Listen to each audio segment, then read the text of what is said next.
মহানগর কর্তৃক আয়োজিত আজকের এই প্রতিবাদ সমাবেশের সংগ্রামী সভাপতি উপস্থিত আছেন সংগ্রাম পরিষদের কেন্দ্রীয় আহ্বায়ক জননেতা খালিকুজ্জামান লিপন, উপস্থিত আছেন ঢাকা মহানগর কমিটির নেতৃবৃন্দ এবং প্রিয় সাংবাদিক ভাই ও বোনেরা এবং আমার অটো চালক ভাইয়েরা, সবাইকে সংগ্রাম পরিষদের পক্ষ থেকে সংগ্রামী শুভেচ্ছা অভিনন্দন।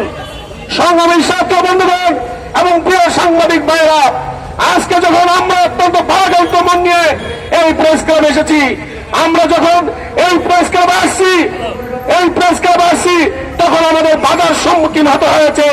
সংগ্রামী বন্ধুগণ, আজকে আমরা যখন ওই শ্যামপুর কদমতলী অঞ্চল থেকে এসেছি, প্রত্যেকটা গেজে যে ওই পুল নামক সন্ত্রাসীরা আমাদের উপরে হামলা করেছে।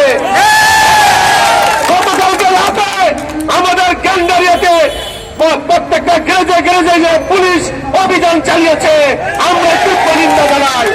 সংগ্রামী বন্ধুগণ, আমাদের অপরাধ কি? আমাদের অপরাধ আমরা বলেছি আমাদের লাইসেন্স দিতে হবে।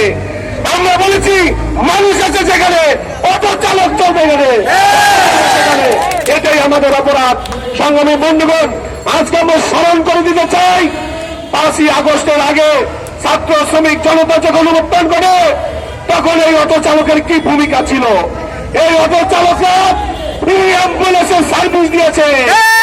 সাংবাদিক বাইরে দেখেছেন ওই যাত্রাবাড়িতে যখন গুলিবিদ্ধ আন্দোলনকারী রাস্তায় ছটফট করছিল, কোন অ্যাম্বুলেন্স নাই, কোন গাড়ি নাই, তখন এই অটো চালকরাই সেখানে অ্যাম্বুলেন্সের ভূমিকা পালন করেছে।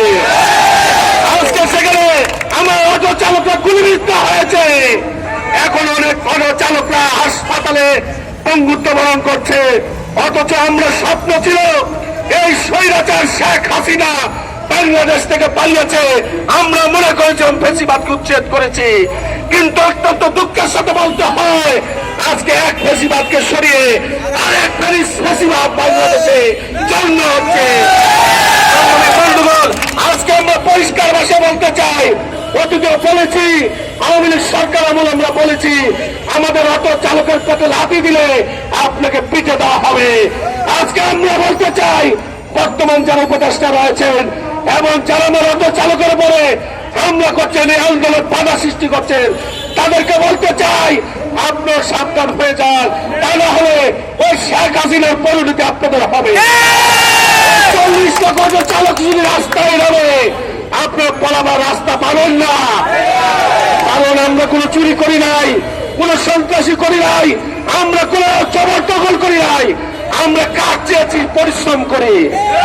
সংগ্রামী বন্ধুগণ, আজকে এই অটো চালকরা অনেক ঋণ করে একটা অটো কিনেছে।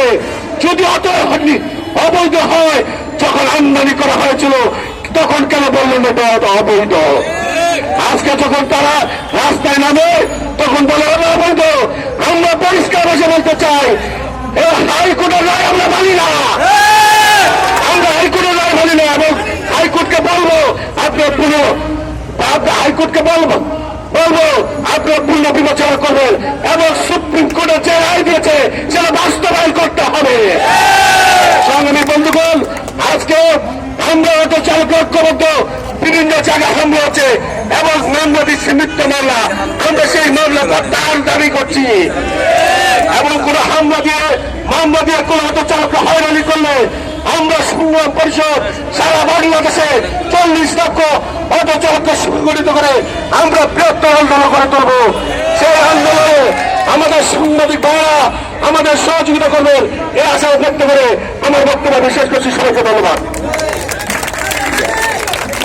সমাবেশে উপস্থিত হয়েছেন সমাজতান্ত্রিক শ্রমিক ফ্রন্ট এর কেন্দ্রীয় সাধারণ সম্পাদক আহসান হাবিব বুলবুল। সমাবেশের পক্ষ থেকে তাকে আমরা ধন্যবাদ জানাই। সংগ্রামী উপস্থিতি।